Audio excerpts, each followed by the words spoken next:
عاوزة أقول تعليق على فيديوهات الوصفات الصحية البراونيز أو الكوكيز اللي معمولة من البطاطا أو التفاح أو الموز.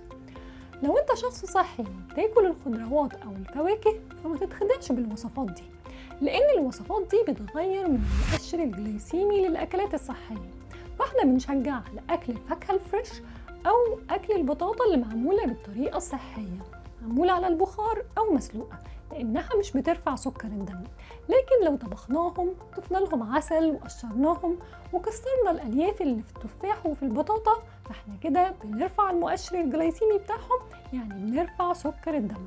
فالتفاح مثلا لو أكلناه فريش فالمؤشر الجليسيمي بتاعه حوالي 41، وبعد الطبخ بيرتفع المؤشر الجليسيمي ل 86، والبطاطا بيرتفع من 54 ل 94.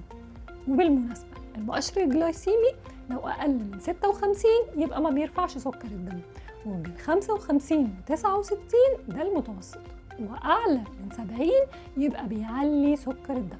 فاحنا كده بنوصل لنفس نتيجة الدقيق الأبيض اللي بنهرب منه.